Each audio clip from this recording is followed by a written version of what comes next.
is going to be the blue Terran in the bottom left-hand side. This is TY from Triumphant Song Gaming, looking to make it an all-TSG Finals. The team that won the first season of the China Team Championship had a decent run in Season 2 as well. Obviously, TY was not with them in Season 1 or 2, joining just this year. Well, joining at the end of last year, but joining for this year of the China Team Championship. Looking to make an all-TSG Finals then against his teammate Solar. As in the top right-hand side, the red Protoss player, Dia. Player who we saw a little bit of in the IEM qualifiers. Had some good matches, had some which kind of fell a bit flat. Did play TY in the first Korean server qualifier or American server qualifier and lost 1-3, if I'm not mistaken.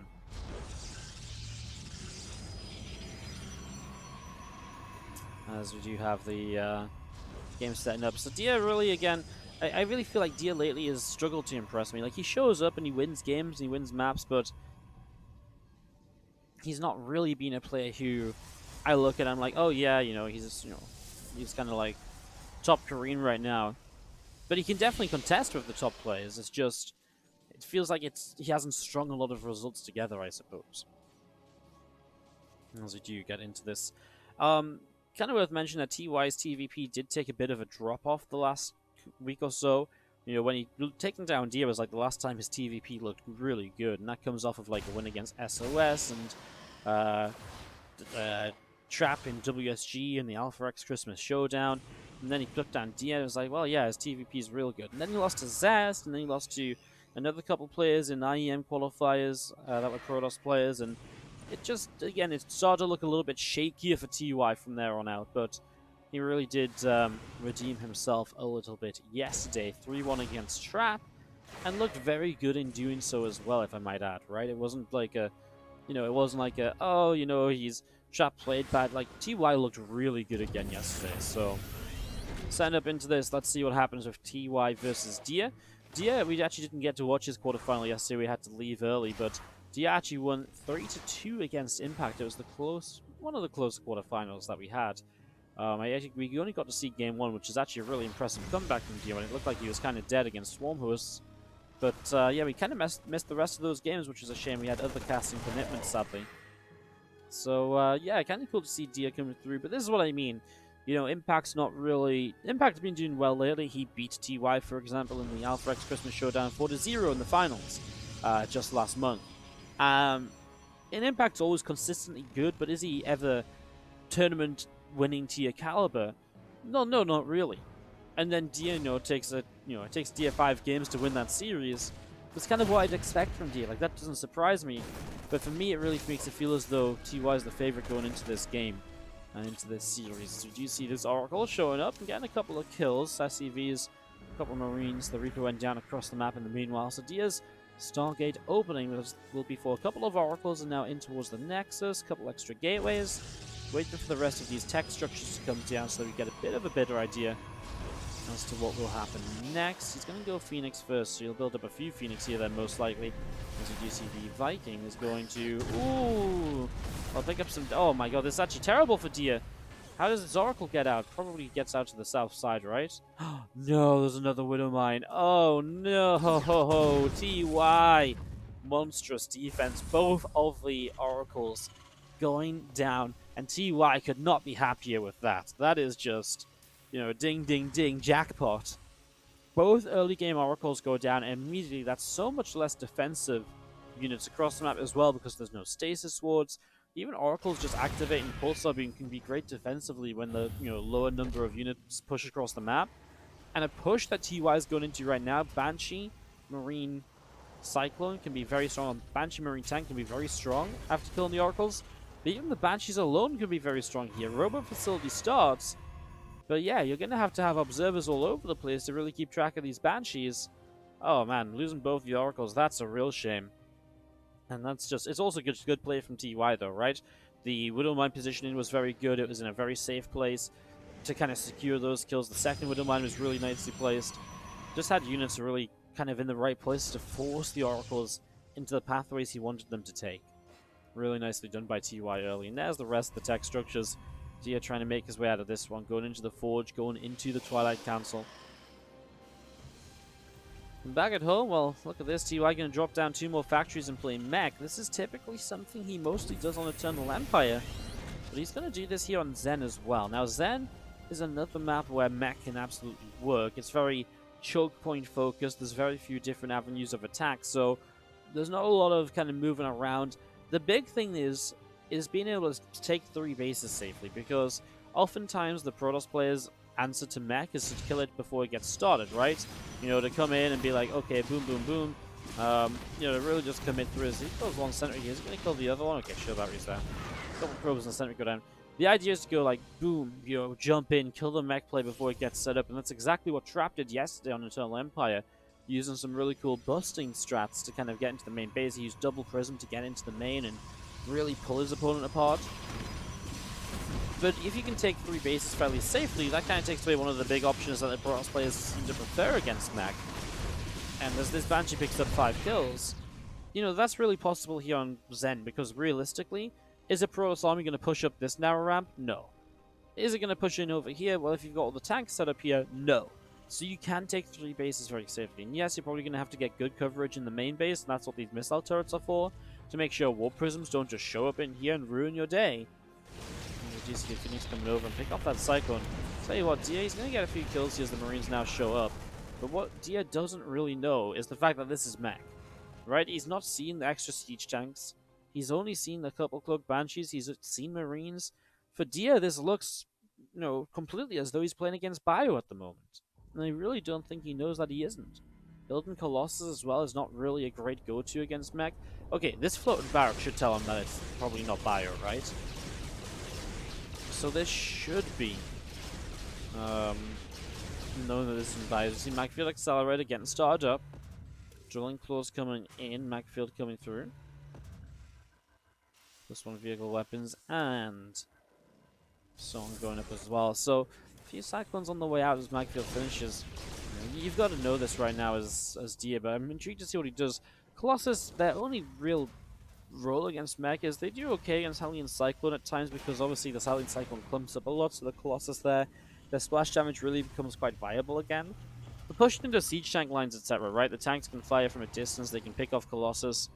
You gotta be very careful with them. As you see Storm starting up, Dia just gonna go straight down towards the 4th base, gets a Warp Prism going as well. And whatever he does here is obviously not gonna be the aggression, it's obviously not gonna be trying to deal damage early.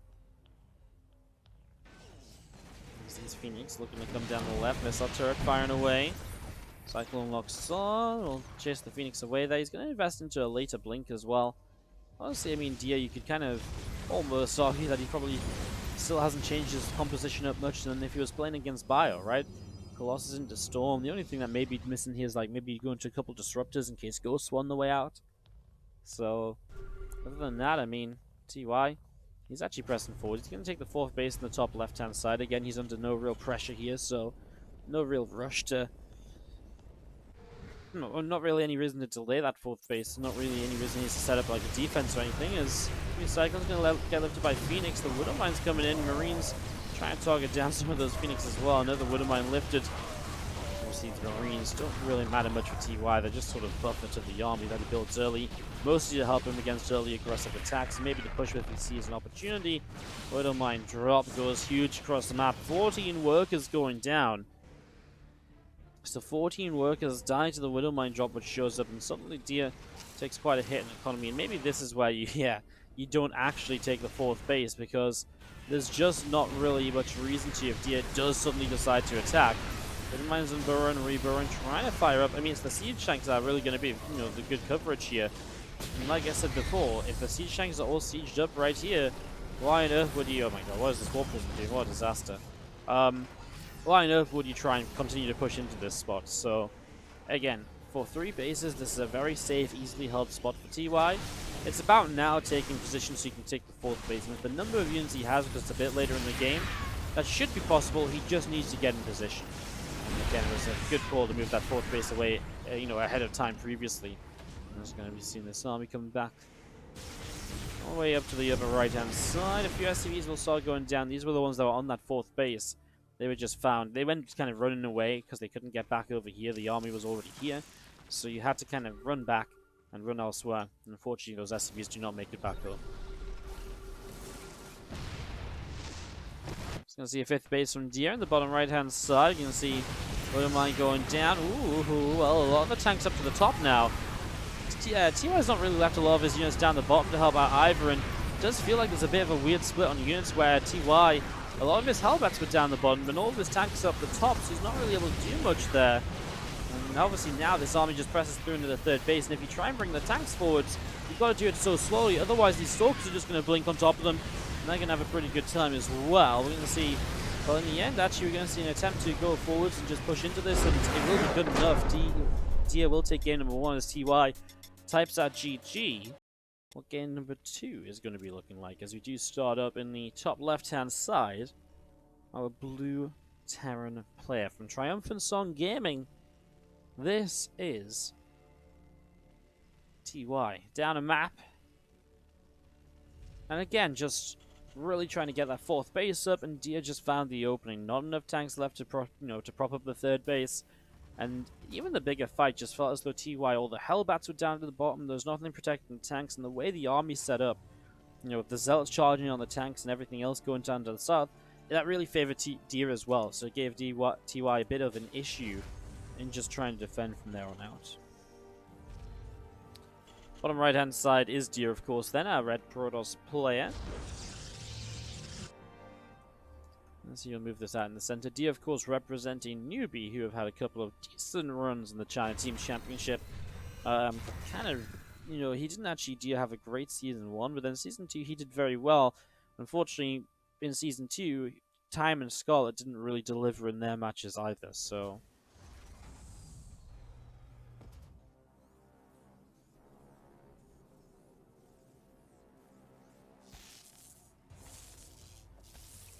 Probe coming in, SCV taking some damage and a little bit of back and forth here for the moment. As the Nexus of Dia drops down over in the natural expansion. And again, the probe of Dia just moving around in the top of the main natural. SCV chasing down that probe, so probe taking quite a lot of shots here at the moment.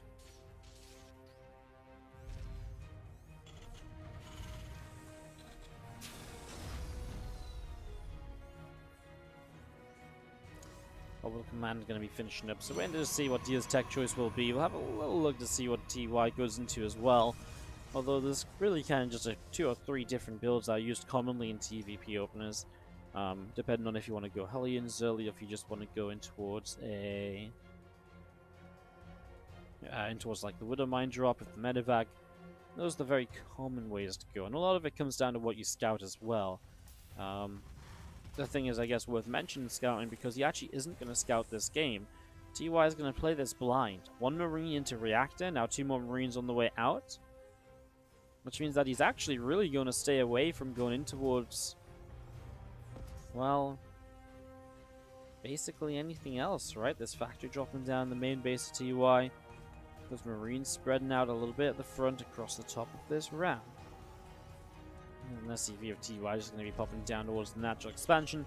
Hellion on the way up, Starport dropping down in the main as well. And we do see the Adept of Dia making its way out to the top left-hand side. So, Adept of Dia making its way to the top left. A few Marines setting up and just going to chase on forwards. Adept going to be pushed away, so it's going to get pushed out momentarily. And again, Sentry about to finish. The Blink coming up as well. That's looking pretty good, as we do have the Warp Gate dropping down on the Cybernetics core. It's a good bit of build up here so far, as I like what Dia is doing, using the Adept Shade to obviously give high ground vision. Makes this dance with the Marines a little bit funky. No Reaper on the other side of the map means the Adept and the Sword can both come across here though, right? And that's kind of allowing a bit more pressure than usual. As we do see now double Hellion, and you'll get the kill on the Adept. Stalker will stay pushed back, but the Hellions can't keep chasing. They want to keep themselves alive. They want to go get repaired. There is a medevac coming up, so these Hellions will want to get inside of that and drop. That, or you drop the Marines and you run the Hellions by. Either or, you've got a couple of options, and it looks like he's going to just lift up the Hellions, take those across. The Marines look like they're going to come across the map as well, though, so this is going to be something of a bit of a multi-pronged attack. So Marines at the front, Hellions to the main. And Dia has a sentry ready to force field, so I think he's expecting this to just be a bit of a run-by. Usually Hellion drops come in the form of a reacted Hellions. You react out 4 in total, and then you go. So actually, these Marines coming across, if they go towards that third base and draw units out of position, well, actually the Hellions already going in towards the main right now. So these are revealed before the Marines show up, and now maybe gives the the other way around. It gives the Marines time to get some damage done as well. And all 3 Hellions survive. The Marines were a little bit AFK there for a moment, but they are going to go back towards this third. They're going to get themselves the pylon. The Nexus is a very different question. The thing is, you can't move too many units over here as Dia, because you've got to be very careful with this medevac showing back up. See why? I mean, the fact that these Marines were kind of not doing anything for a moment or two, imagine how much more health could have been off this Nexus. There's currently 1 Stalker is microing back and forth. The Nexus will finish and TY will back away. I don't think he gets the kill on the Nexus anyways. Obviously, still a bit of a shame not to bring some more health off it and maybe make that a little bit riskier for Dia. The fact all 3 Hellions are alive is great, by the way, because they'll just sit on the map and they'll just wait. And a bit of a, probably just some random moment in the game when you know that Dia has moved out and doesn't have just units sat on the natural or something. Just try and run by. And if you catch Dia off guard, you'll probably get a few probes. If not, then you don't, right? I mean, it's not the end of the world. Those Hellions have already, they're not going to be part of the main composition. They've already been of use. They've already killed a bunch of probes, allowed a pylon to be killed on the third base. They've already kind of played that role, so anything extra you get now is really just a bonus. You don't have to sit out the front and just wait, and try and make something happen right away with them. You can just hold them back and use those in a little while. As all the upgrades come in for the bio, then stim, combat shields, and +1 attack. And see Hallucinated Phoenix seeing all of this as well. So again, just do a bit of continued scouting. The Observer also into the main base.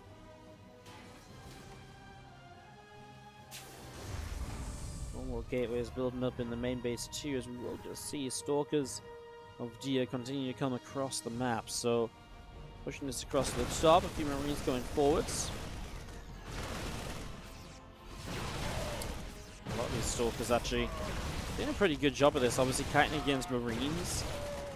Is what Stalkers are almost designed to do. They're so good at it, but now there's Stim, you have to be a little bit more careful, and you actually have to pull back there properly, which is what will happen. 4 more gates on the way out from Dia as well. And this Fire Army going to push up the ramp, going to grab another Stalker already, and now pulling back up to the center and just going to get a little bit of this bio healed up. The upgrades are finished, just missing the +1 attack upgrade. The Raven obviously here as well. So a lot of Stalkers out of Dia. I mean, in fairness, he killed a lot of Marines as they came across the map as well. He's traded pretty well in that regard. And as the Hellions, you can see they've tried to make a bit of something happen, but they get turned around. I feel like that was not... well, I guess this is maybe the time, right? Stalkers won the map. The other units were out towards the third base. That could have been a decent run by attempt, but obviously doesn't work out. You do see Winter Mines going to go towards the main base. Raven's going to drop that anti-arm missile. Ooh, blink away doesn't matter. The anti-arm missile will go where that unit was anyways. Tell you what is big here. Scanning up, and then he's going to go dropping around. So he's going to drop to this left-hand side. Just come in from a different angle, especially as the Widow Mines go into this main base. Stalkers blink, and then we'll not blink again. A couple of probes go down. I was watching to see if that Widow Mine was going to fire into the assimilator or not. Obviously it didn't. Actually able to connect and get 2 of those probes is a nice little something. Bio Army escaping way up the left-hand side. Observed from Dia hanging out in the main. The rest of Dia's army coming up through into the middle of the map also. So Dia just bringing this around. The rest of this Bio Army from TUI heading down to the bottom left, and well, again, scan coming in. So he's going to drop an anti-armor missile on the front few units. Now, there's no armor upgrade in play yet, so those Zealots are not going to be the kind of super scary force they usually are. However, Colossus shows up, and even just the first Colossus is enough to scare TY off, who will turn and fight a little bit. I mean, when the Stalkers blink in, they're not really supported by much else, so that usually is the moment you can kind of turn and fight a little bit more easily. And again, the real issue here from Dia is just the lack of armor upgrades. The +1 attack of the Bio really does just rip through those Zealots quite easily. Makes this a little bit tougher, as we'll see some Lib sieging up on the left-hand side. Command Center from TUI setting up between the natural and the third base. Observer up in the main as well. just going to be seeing a little bit of a cancel there. TUI will defend the third with a couple of Liberators set up. Fourth Nexus from Dia coming down to the bottom left-hand corner.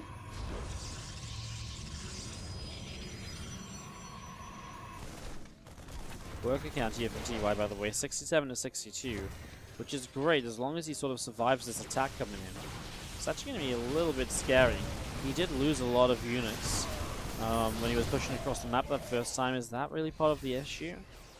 See, income advantage has been a little bit Dia favored until maybe now or so.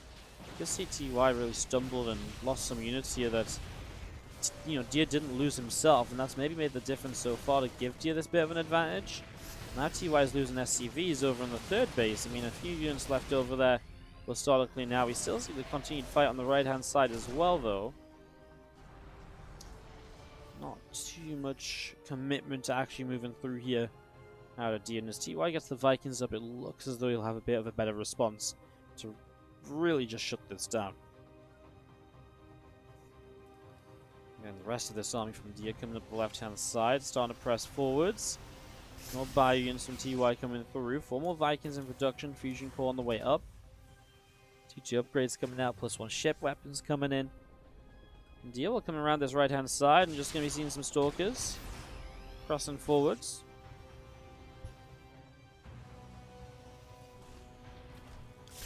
Storm coming up, plus 3 attack, plus 2 armor coming down. 4th base setting up as well. And obviously that took a bit of damage as it was building, but didn't cancel it, and that's really nice. Being able to protect that enough so that you didn't have to cancel. Just gonna see range Liberators on the way through too. Dia just takes the bottom left base. This is very droppable and kind of like hittable over Bioforce.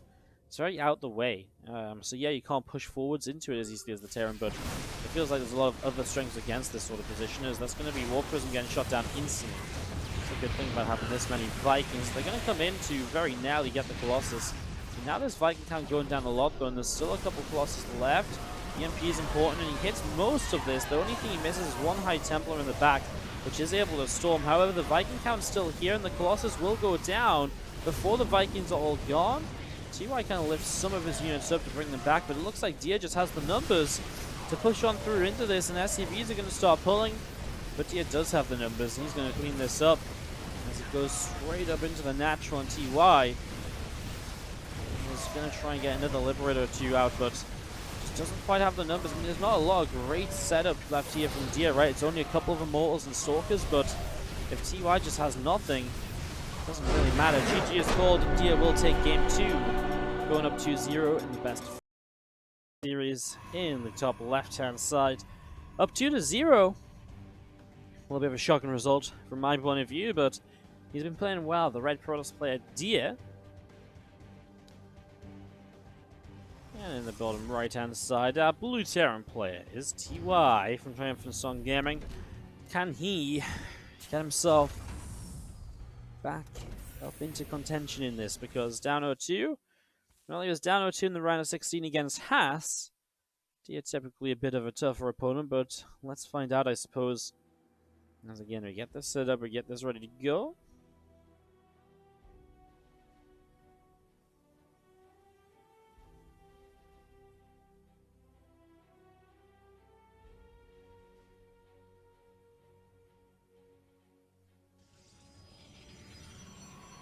Let's see, you're going to jump up in towards the main. As you see, the next is about halfway done.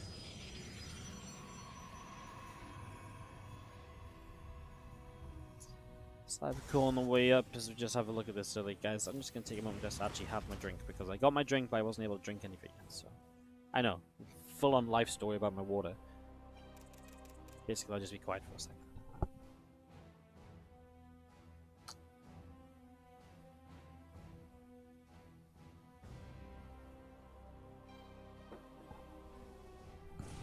So, as a Rebro TY comes in, checking out the main base, Adept gonna get bopped a little bit there.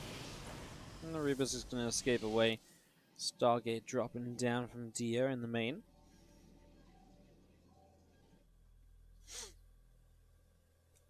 Reaper hanging out around Back in the center, and just going to see that Stargate setting up here from Deer as well. So just getting that rolling. And that's Adept of Deer moving across to apply some pressure.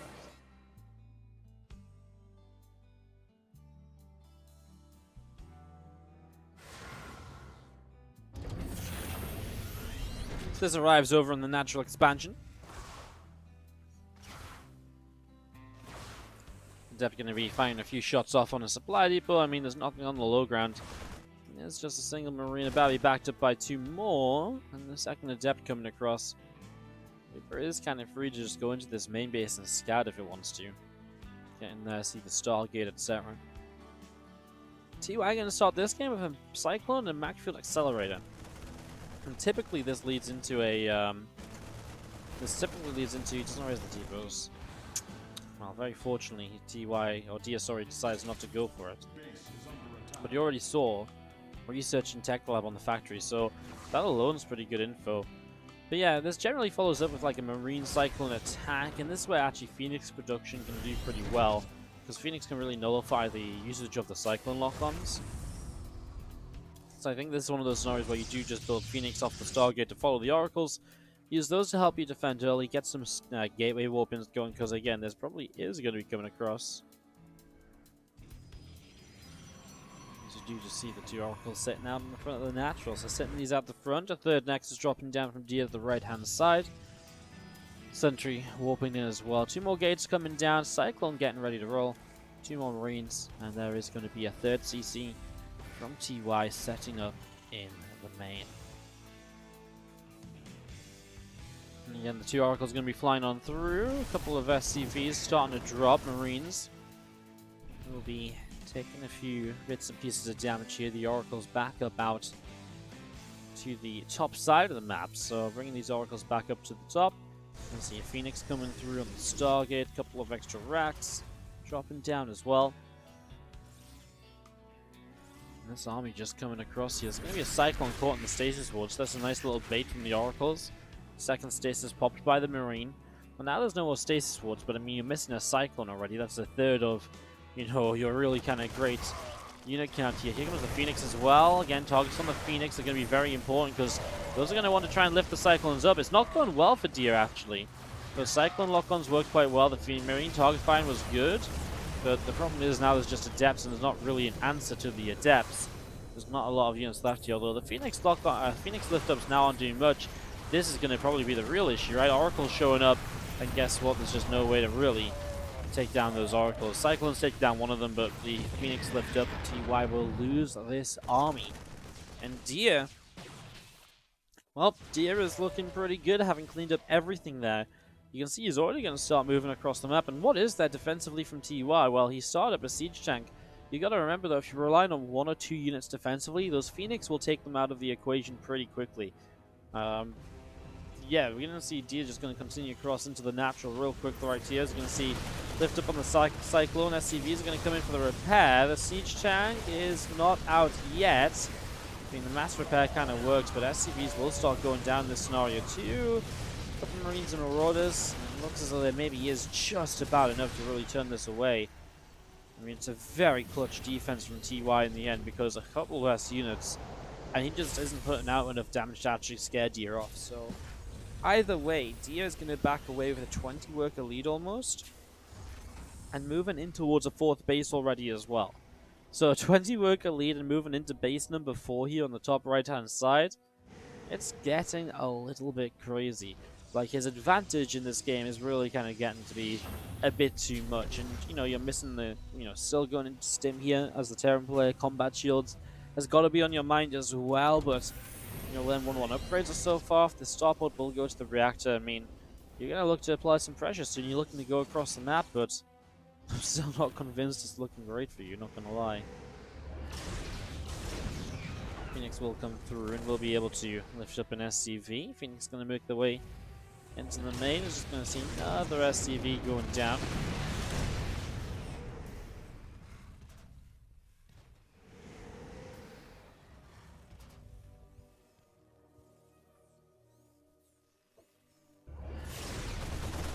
One more SCV getting picked up here. Phoenix got turned away pretty quickly. Forge on the way down.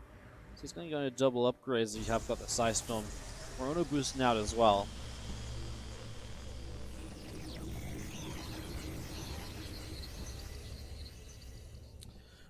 Storm just about to be finished up, and that'll obviously power up Dia's army. His first form of splash damage this time. And there's TY. Well, building a few Vikings isn't a bad idea, even when it's not Colossus, because a few Vikings can shoot down a War Prism that High Templar hide in. So I don't mind that, but obviously you don't want to build like 10 Vikings or anything. I mean, this is just the first 2, so I'm not worried about that yet. So actually going to build 2 Vikings and then go in toward a Liberator. Pressing forwards here, TY moving onto the map. TY about to have 1-1 combat shields, so well, he actually stims for a bunch of those Zealots. He actually does get a few of them. That's a big stim. I think the entire army went forwards there. High Templars do have storms available, so you're going to have to get ready to dodge here. As TY as well. Well, first 2 storms completely miss. And the High Templars have been targeted down in the background, so TY is actually taking a very good fight here to start. Having to pull back again, he's losing a couple of SCVs. And the issue is TY just doesn't have that much economy compared to Dia, so he really needs to crush this fight to then just be with a chance of doing something beyond this. Now he's only left with a few Marines, so while it was going very well for TY initially, Dia's able to clean up, and again, Dia's just mining that much more because of the position he got himself into, that fast 4th base. He's just mining that much more that realistically, TY will not stay in this game much longer if you don't keep it going.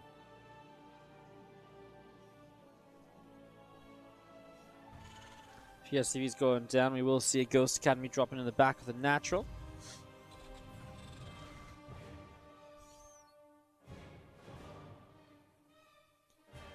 One coming up, plus 2 armor on the way. You've seen the Robo base setting up here from D on the 4th base, so even just, because now the obvious thing for TY is to go into Ghost. If you get the Robo Bay, we'll see if Dia builds Colossus first, but I think he should probably just go into Disruptors because you're expecting Ghosts. And if you're expecting Ghosts, Disruptors really are a great solid counter to those. If he even needs them, right? Because this game might just end with the next attack. Dia coming down the left-hand side of the map, and TY just does not really have very many units at all. Dia is going to start out by building Colossus, extended thermal lance. Well, let's see if it even matters, because like I say, TY doesn't really have very many units here. We haven't even seen a storm drop down yet, and he was already being broken through. 2 storms right on top of the Marines. GG. And Dia is going to set this up into a PVZ final. Dia versus Solar in our grand finals of the China Team Championship, as Dia takes the 3-0, and like I was saying the other day,